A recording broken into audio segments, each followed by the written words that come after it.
Hello, friends. Happy Thursday to you. It's such a treat to be here with you. How are you doing this week? How's your day going? I mean, I know, these days, the days seem to go faster than ever, but we're actually on the last day of March. If you're joining us on a replay, happy replay to you as well. We're live, and I'm excited to welcome you to today's live Level Up conversation.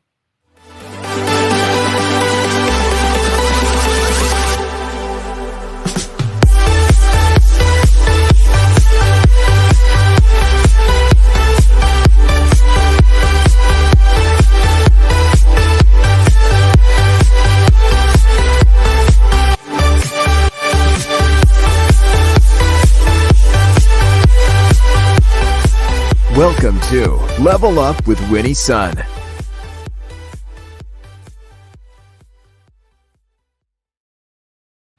Hello, friends. I'm Winnie Sun, your host, Forbes contributor, CNBC Council member, award-winning financial pro, here to keep you on top of relevant, trending business news. But as you know, the most important part of this story is that you're part of today's discussion. So we'll be sharing audience feedback during our community moments. Today I have very special guests joining me today. You're in for a treat. But before we get to them, let's go ahead and talk about how the market closed. Unfortunately, I wish I had better news, but it's sort of a continuation of what we saw yesterday. Unfortunately, a triple down day. The Dow closed down 550 points. The Nasdaq closed down also down 221 points, and the S&P 500 down 71 points as well. Very tough day in the financial markets. As we know, the U.S. is going to start releasing over 1 million barrels of oil per day from its strategic reserves. This was actually reported in the news today to help cut gas prices. You've probably seen gas prices getting sky high. In fact, you've probably even seen some of the posts on social media and comparing a gallon of gas to like that next Louis Vuitton. Certainly, things are getting a lot more expensive. And in the short term, probably getting even more pricier than rather going the opposite direction. Now, to fight inflation across the country, the White House also made an announcement. In fact, President Biden shared plans to tap the nation's strategic petroleum reserve today, at least for the next 6 months. This is just so that here in the United States, domestic producers can ramp up production. So, unfortunately, not great news just yet out of Ukraine, but we're hoping to get better news in the coming days. We'll see how the markets do tomorrow, but we'll certainly keep you updated. Now, let's go ahead and welcome our special guests to the show. Now, you know them as Fresh and Lean, the co-CEOs of the #1 meal delivery service for fresh, ready-to-eat, gluten-free, and of course, organic meals. Laureen Asseo and Thomas, her brother. So great to see both of you. How are you? To meet you. Thank you so much for having us. Thanks for having us. Thank you so much for being here. I appreciate you so much. Now, I know the two of you co-CEOs. This is obviously something you've worked on for quite some time. Maybe if you don't mind, Thomas, we can start with you. Maybe you could tell us a little bit about your background, share with our listeners sort of your backstory. Well, I joined the company to really help out with odds and ends. This Fresh and Lean venture is something that started, as a garage operation, so to speak. The first meals were made in Laureen's kitchen for friends and family. And as this became a business, I came in to sort of help out with the odds and ends. Pretty soon, those odds and ends became my whole life as we really got absorbed into this journey of creating this company and seeing this amazing opportunity to create a great brand that actually does some good in the world. So it was, definitely a difficult journey in the early days, but it's been fantastic and just an amazing opportunity. So, Thomas, I hear that, if you weren't running a major nutrition company, that you would be a pro race car driver if you had the chance? Yeah, but racing cars just kind of seem maybe a little bit dull and all of that dangerous. So I tried my hand at business instead. And here we are. Well, I'm sure glad. I'm sure there's many people that are glad that you took this route. Now, Laureen, we got to talk to you because this was sort of your idea, right? This is what you started. And, we also know, let's talk about this too before we get started. I want to hear the backstory, Laureen, how the company started, but let's just give you some love here. You were named Forbes' 30 under 30 list in the food and drink category, but I also understand that you are also the mom of several special animals. Can we learn a little bit about that? Absolutely. I mean, I have quite the farm. So if you want to dive in, I have, horses. I've been an equestrian lover my whole entire life. And so, being able to do that into my adult life now has been just such a treat. Really trying to, find that balance between business and how to clear your head. So horses are a huge part of my life. Also have some goats, some chickens as well, which is, amazing. Also being in the food industry and having that passion to cook, I have that resource right there at home. You can't get more fresh and organic than a coop in your backyard. So it's been amazing. And I have, some dogs and a cat. So just trying to really hit on all of the animal categories. Don't forget I a couple see. koi fish too. Yeah, and some fish. Very inclusive, Lori. I'm loving this. Yeah. Very I inclusive mom try. here. I love this. And some of you are listening and probably wondering where Laureen and Thomas are, right? You're thinking farm, you're thinking you might not be thinking where they actually are. Believe it or not, we're actually all joining you today from Southern California. Mhm. So believe it or not, you can actually find property, keep animals here in Southern California. So It's a very, very sliver. Yeah. sliver. Slivers We'll of take it. property found around Southern California, but yes. I love it. I love it. So you get fresh produce at home. You're talking about super fresh, super nutritious. So Lorraine, can you Mhm. talk to us about the backstory? Fresh and Lean. How did it start? What was the motivation? I know this is quite personal for you, right? Absolutely. Fresh and Lean started with family, and really it started, our father's health was on the decline, and we had to figure out a way to help him out to, keep him around. And so it really came down to nutrition. There's such easy access to processed food, and it's such, we don't realize the more we eat processed food and how easy it is, the faster our health kind of goes down that road. So we saw an opportunity to not only help him, but really to help as many Americans as possible. So I started in my kitchen in my apartment, as Thomas mentioned, really a garage operation. And I was going to school at the time as well.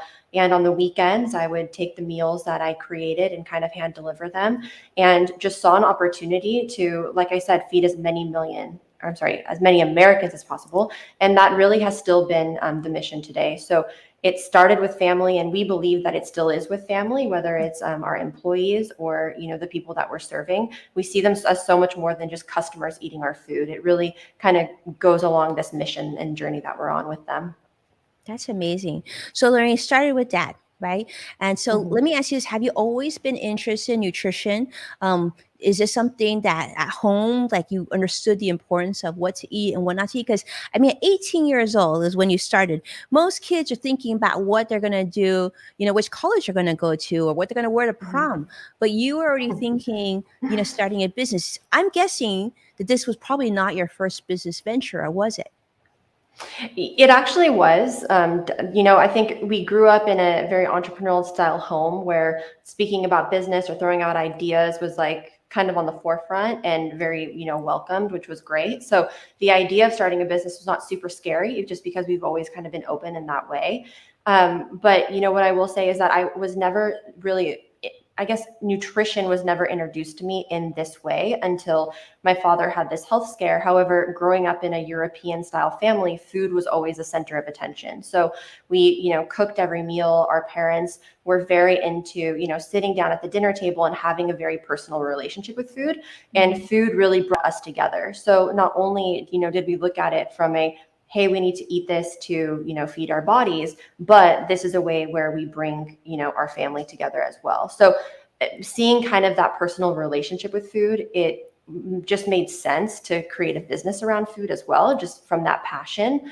But I would say that, seeing what our father went through and kind of the mission behind that, there was more of a focus on health after that, and really learning about the nuances of health and what is good to fuel your body and what ingredients are, should be used and what to avoid, and so on and so forth. So there's definitely more of a learning angle to it once that clear mission was paved. Excuse me. Yeah, so true, so true. And I just want to take a moment to address. I see Brian Schumann joining from LinkedIn Live. I see Vicky joining from Facebook. So many of you today. Thank you so much for being here, Sadiq, Joshua. So many friends joining us today.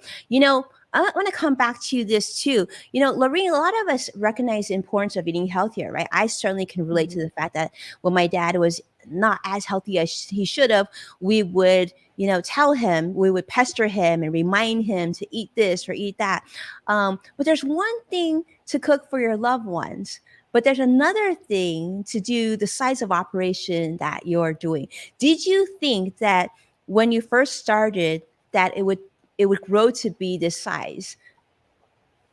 So, the simple answer is no, but I think it's because I didn't go into it thinking that I wanted to build a huge, successful, business as we have today. It was really built on this like mission and this drive to help people. And so, what I will say is that going into it and when we started the business, I saw such an opportunity, and I knew that failing or not allowing it to see its potential was just not an option. But I was never focused on that end goal. I never said to myself, in 10 years, we want to make 100 plus million in revenue. That's just not, where my mind was at. And it's still not where my mind is at today. My mind is, super focused on the mission and just driving that home. And again, making really delicious, organic, accessible meals to as many people as possible. And the beautiful thing is that in that journey, we are able to create a really beautiful business that has, done great growth over the years and stay profitable as we do it as well. So it's really nice having kind of both of those worlds. But again, I never was one to really focus on that side of things. Yeah. Well, what a blessing and what a gift, right? That you're helping so many people. Let me ask you this, Thomas. So, you've run a successful business in the past. You have your entrepreneur drive and your experience. Your sister wants to serve more people healthy, organic food. And we know that's not always smooth sailing to work with family. What brought you into this equation? How has it been? It really started with as a family, we help each other, we support each other, right? And so we could see this journey starting to form. We could see a cause. We could sort of, even though we didn't know as much in the early days, we can kind of see some trends form in the way that people were behaving in America, their relationship with food, the care about the provenance of their food. We could see that meal kits were becoming a thing. And so it just kind of made sense to go one step up the convenience chain and say, let's get people ready to eat meals. All these things are right in front of us. And at the same time, starting a business from scratch, bootstrapped is a really difficult thing. Anybody who's done it will tell you it took a lot of grit, a lot of perseverance. So I think for us, having that level of support to help each other through, it was probably what drew me in the first place. And then joining this incredible endeavor is, obviously what kept me there when our interests were aligned. And just really relying on each other for that entrepreneurial grit that got us through those first few lean and mean years. I mean, it wasn't easy. And we've got the battle scars to prove it, right? But I think that was really it. The journey, that we were about to embark on was really the lure in the early days. Now, do you feel like, as being co-CEOs and being siblings, do you feel like it was an advantage or a disadvantage starting your business together? What I'll say about that is, Laureen being, a first-time entrepreneur, so young, me being just a little bit older, but honestly not that much more experienced, there was so much to learn. I wear as a badge of honor that, I didn't know much about e-com, not really. I don't know how much Laureen knew about QA and all these other things, but we all had to learn. So the ability to basically split up, focus on key areas of the business, I think really accelerated the learning curve that just needed to happen.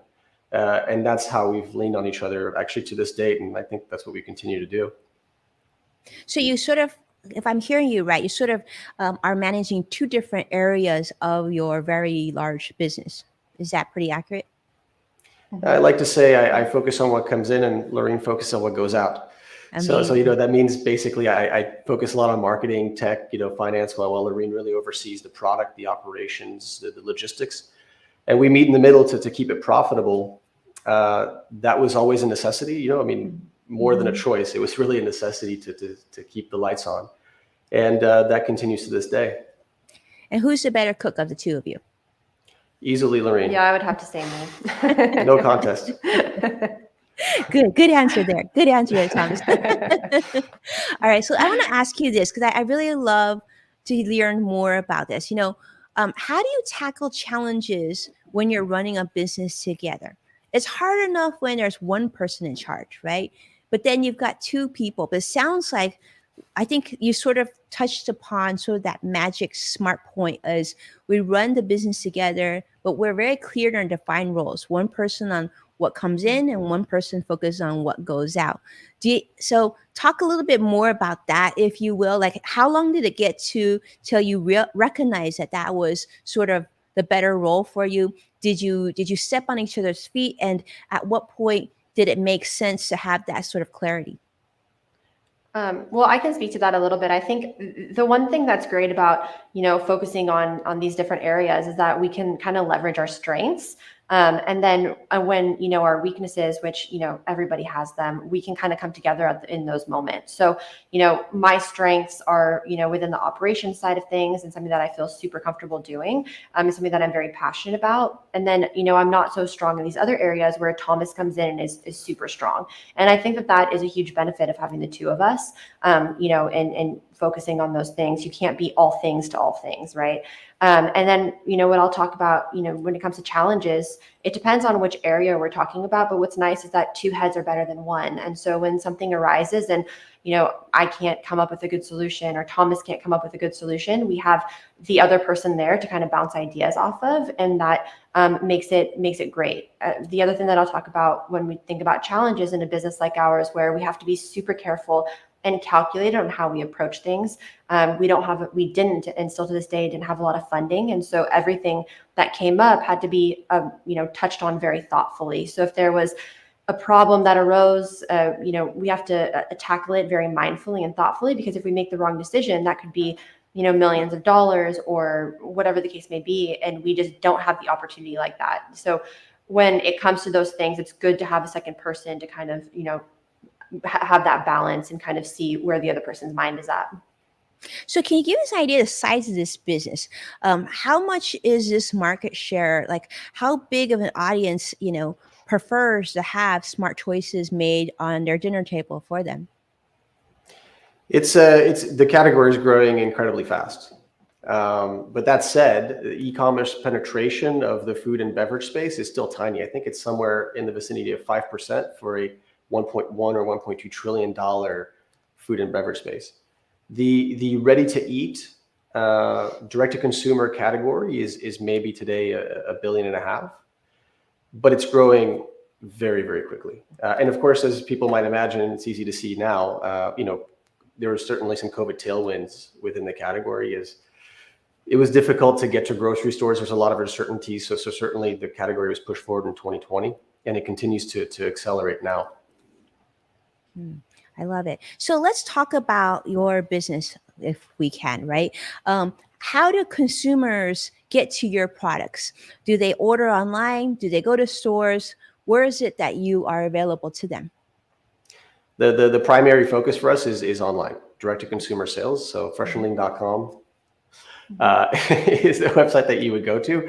And then that's where you would see all of our plans. A key differentiator for us is a lot of variety of dieting. So if you're a person who wants to eat just healthy, and let's just leave it at that, you have 14 entrees that we can deliver you every single week and some breakfasts. But if you're a hardcore paleo dieter, or you're really interested in strict keto dieting or vegan, we also have 14 entrees for you each and every single week. It's part of a certain simplicity of manufacturing that Laureen has developed kind of early on, actually.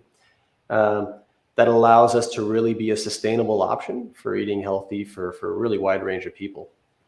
I love that. So let's talk about this. We've heard, and you heard me talk about this earlier too, is supply chain issues, right? We know that this has been an issue that's touched upon businesses across the United States and even globally, of just the cost of goods, inflation costs. How have you been able to navigate in this environment for your business? Because obviously, the pandemic has changed businesses of all sizes, right? And we do know that fresh food, there's more demand than ever. So how has your business sort of navigated this time? Well, I think that COVID, at the beginning of COVID, when everyone was afraid and not knowing kind of what was going to happen with supply chain, it was a good way for us to kind of pivot our strategy when we looked at how we ordered and the different, items that we needed. So taking the learnings from the beginning of COVID and then, through it, and then looking at supply chain issues now, I think that we have a much different perspective of how we look at our purchasing cycle. The other thing is that we just have to be flexible as a company. And what I mean by that is that when you develop these recipes, sometimes on the fly, there might be an ingredient that comes in as more expensive than we want to be purchasing. And so we have to pivot. And so I think, the biggest thing is our relationships.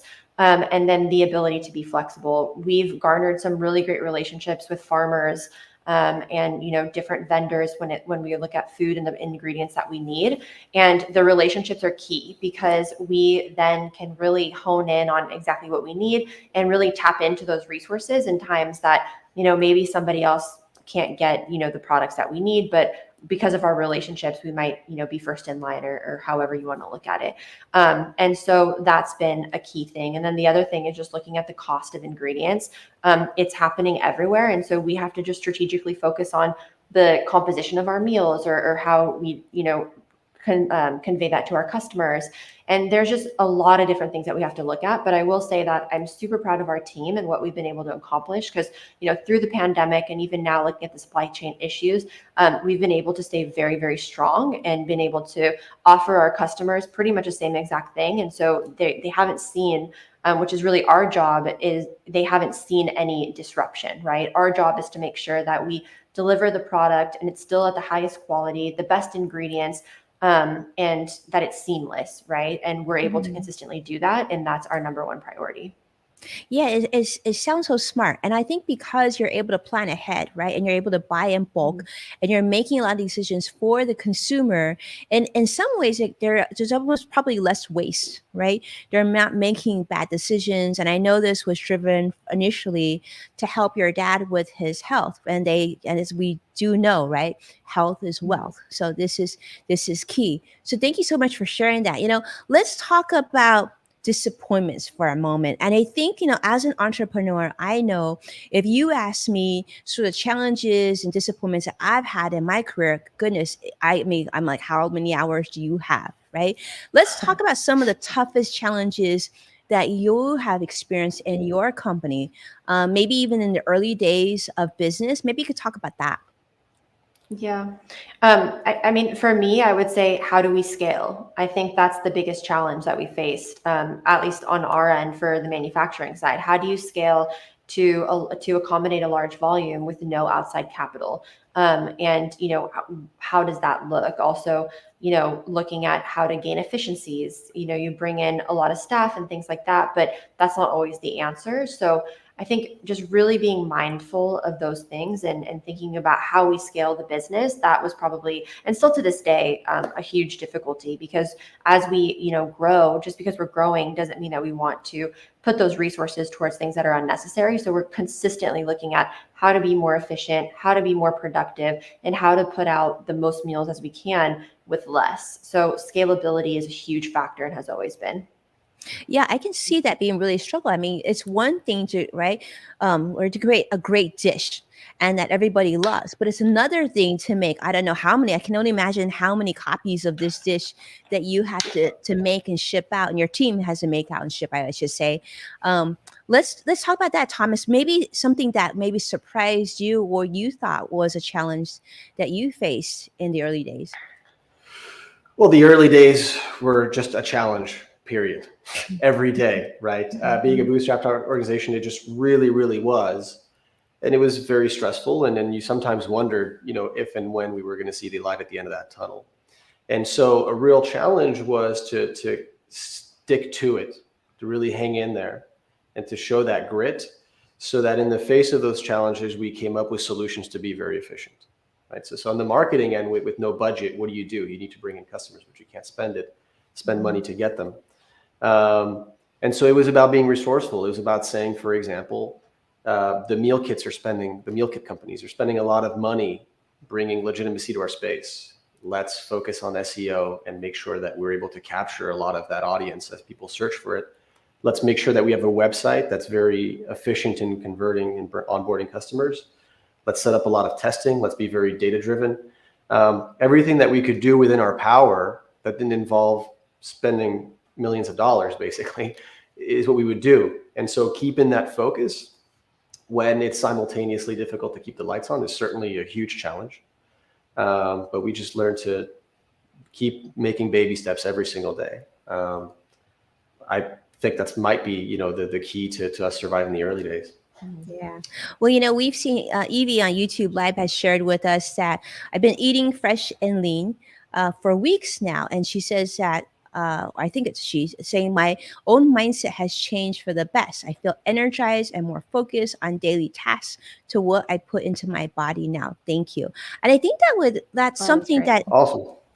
yeah. So I think that there's probably a lot of people that feel this way, right? It's taking away that challenge, having it delivered right to the door, so I can just focus on doing what I do best.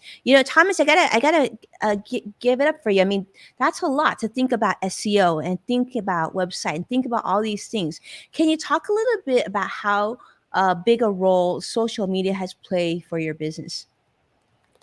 Not as much, candidly, and it's becoming something that's more and more relevant. I think a big thing, actually, something you just touched on, was establishing a clear brand purpose. Fresh and Lean exists to help you be the best version of you. For basically, like, you couldn't have. That was my pitch you just gave, right? When you have quality fuel that arrives at your door and it's easy and it's available, that liberates you to do the things you love and care about and really focus on those things.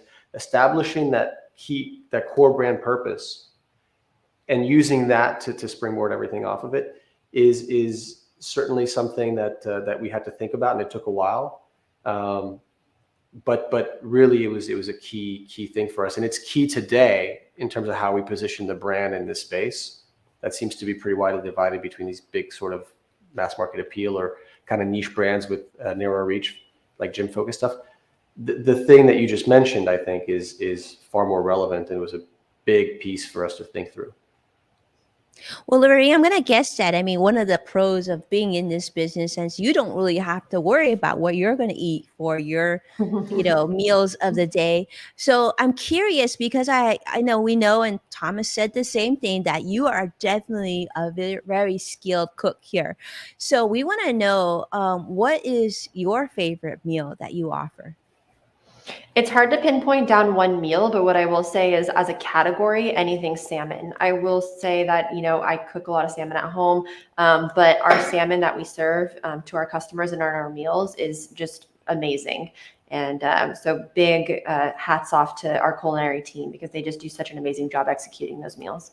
So really good salmon. Did you hear me? Okay, that's good to know. All right, Thomas, are you a salmon fan, or is there something else that rocks your world? I like the salmon, but I'm a braised beef guy. I like our braised beef dishes. I think my husband would be happy to hear that. That sounds great. I think that's good. And I see, I see Reginald McKnight joining us from Facebook Live saying, "Love a good meal." Right? Doesn't this all this talk about food just make you hungry, Vicky? I'm sure you feel the same way. All right, let's have some fun. Let's go ahead and do speed round.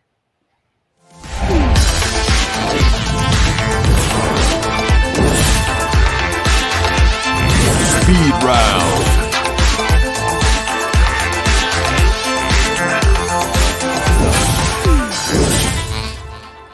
No, Joshua, this is your favorite segment of the show, so I'm so glad to see you here.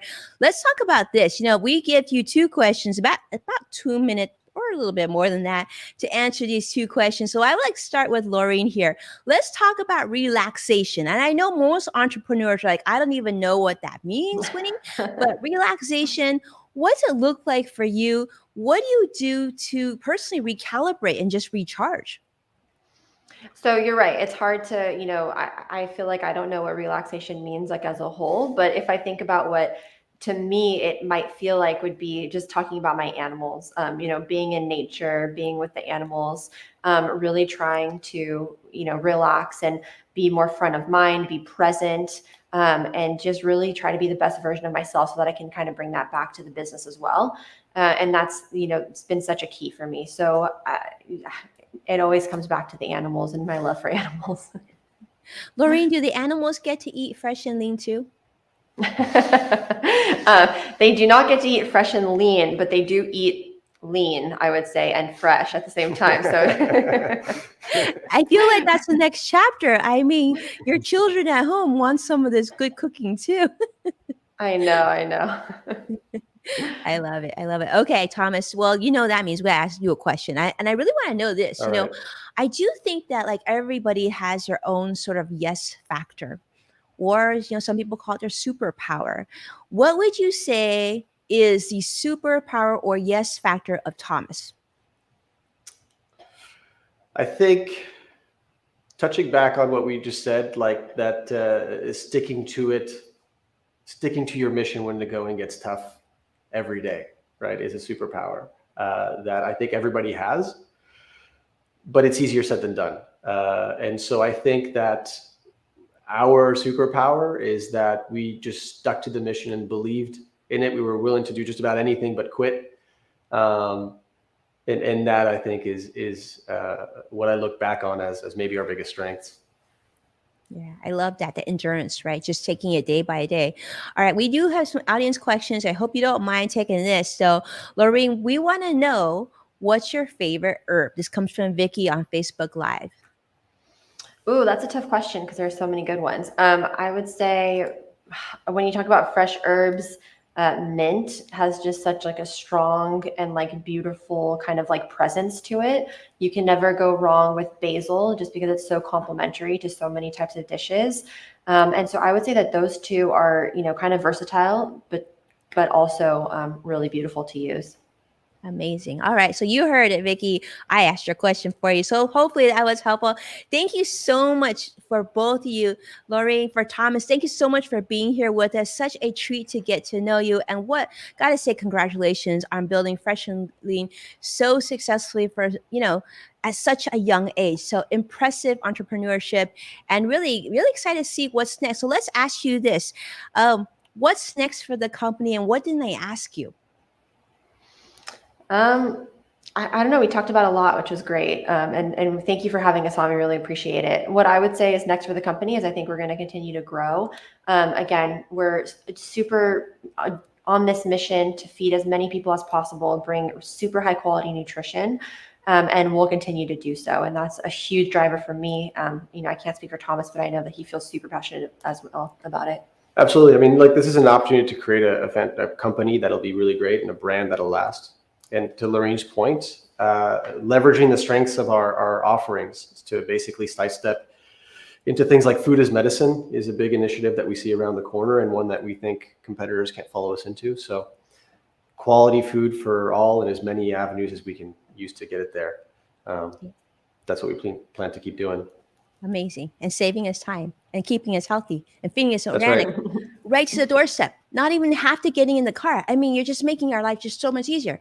I love it. Amazing. Well, thank you so much for the two of you for your time. Such a treat. And thank you so much for all of you joining us on live. We see so many comments. Thank you so much. Huge thank you, Brian Schumann. Always such a wonderful, wonderful supporting comments, and my dear friend.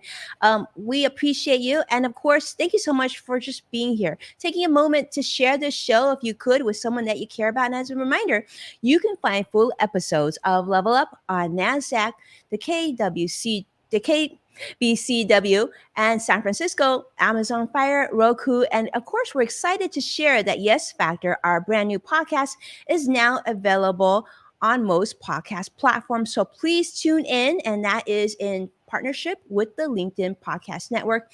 Be well, and I can't wait to see you again next week. Take care now.